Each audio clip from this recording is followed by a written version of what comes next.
Tiga pengusaha sukses di Indonesia yang cuman lulusan SD. Bicara soal pengusaha sukses di Indonesia, tentu aja yang terlintas di benak kita adalah orang-orang seperti Hartono bersaudara, Chairul Tanjung, Antoni Salim, dan lainnya. Mungkin kita bakal mikir kalau pengusaha sukses ini berpendidikan tinggi ya guys, tapi ternyata nggak juga loh. Ada aja pengusaha sukses yang ternyata cuma bisa merasakan pendidikan sekolah dasar alias SD. Ada juga yang nggak lulus, karena kesuksesan tidak bisa diukur dari pendidikan ya guys, tapi dari semangat juang untuk mencapai sebuah tujuan.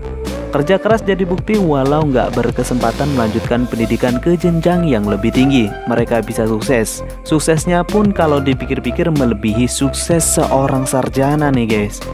Penasaran dengan tiga pengusaha sukses di Indonesia yang cuma mengenyam pendidikan SD ini? Yuk simak video berikut. Eka Cipta Wijaya, pria keturunan Tionghoa kelahiran 1923 ini sukses menduduki peringkat kedua sebagai orang terkaya di Indonesia. Dialah Eka Cipta Wijaya, bos Sinarmas yang kekayaannya mencapai 9,1 miliar US dollar atau sekitar 122 triliun rupiah.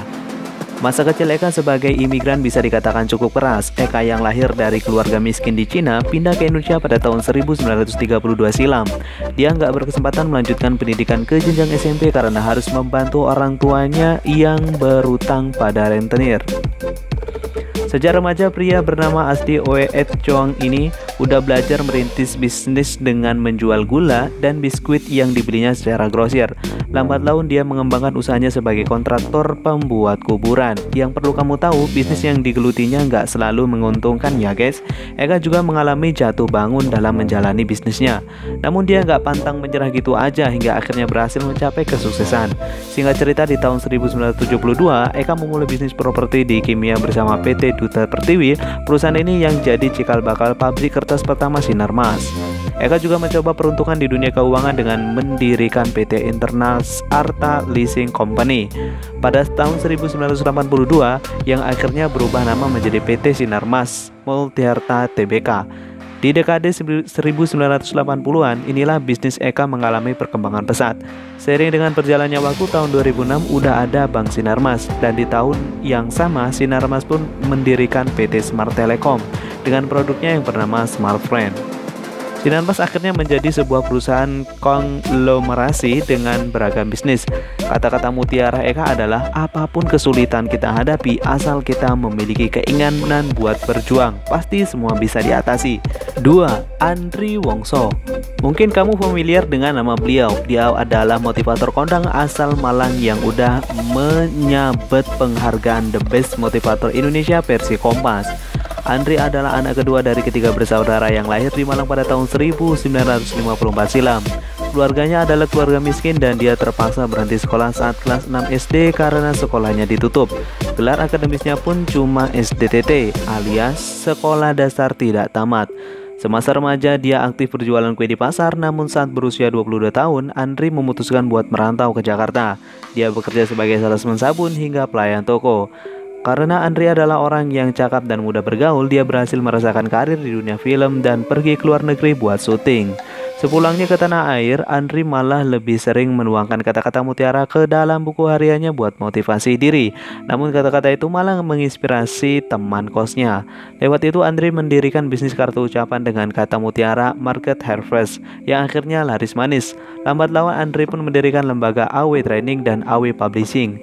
Kesuksesannya sebagai motivator berawal dari tahun 1989. Andri Mulia sering memberikan kuliah motivasi di perusahaan-perusahaan besar hingga pada tahun 1993 dia diminta menjadi pembicara di Asia Pacific Congress Direct Selling 2 di Malaysia. Kisah dari Andri mengingatkan kita tentang pentingnya soft skill dan networking buat kesuksesan. Walaupun gak punya ijazah SMP, kepandaian Andri dalam bergaul dan membina relasi bisa mengantarkannya jadi seorang motivator andal sekaligus pengusaha sukses di Indonesia. 3. Lani Siswadi. Mungkin kamu udah tahu siapa beliau ya. Dia adalah perempuan yang wajahnya terpampang di sambal legendaris asal kota pahlawan, yaitu sambal Bu Rudi. Perempuan ini lahir di kota Madiun pada tahun 1958 silam, tepatnya saat kota tersebut di daerah pemberontakan Partai Komunis Indonesia, yaitu PKI. Karena situasi kota yang gak kondusif, Leni yang cuma lulus kelas 4 SD itu memutuskan buat mengubah nasib ke Surabaya. Nama Rudi sebenarnya adalah nama suaminya, yaitu Rudi Siswadi. Terciptanya sambal Bu Rudi nggak lain dan nggak bukan disebabkan oleh ketidaksengajaan loh kawan-kawan. Ceritanya pada suatu hari Leni mengulek sambal tapi nggak seperti biasa. Sambal itu dicampur dengan ikan hasil tangkapan sang suami. Jadilah sambal Bu Rudi yang melegenda itu. Kepopuleran sambalnya nggak luput dari promosi mulut ke mulut yang dilakukan oleh teman-teman Lani. Lani pun membuka usaha kuliner pecel Madiun dengan menu andalan nasi sambal udang. Tanpa disadari, bisnis itu malah jadi laris. Lani akhirnya mengembangkan usaha lainnya dengan menjual oleh-oleh dan cemilan hingga dia menjadi salah satu pengusaha sukses di Indonesia. Konon kabarnya omset jualan sambalnya aja udah mencapai ratusan juta dalam sebulan. Kisah Lani mengajarkan kita tentang pentingnya strategi marketing yang bernama word of mouth alias promosi mulut ke mulut. Leni yang SD aja nggak lulus mana pernah belajar ilmu marketing. Sistem promosi sederhana zaman old yang ternyata kuat banget buat membangun bisnis kuliner. Nah kawan-kawan, itulah tadi 3 pengusaha sukses di Indonesia yang nggak lulus SD. Semoga video ini dapat menginspirasi buat teman-teman yang sedang berjuang dalam merintis karirnya. Sekian dan juga terima kasih.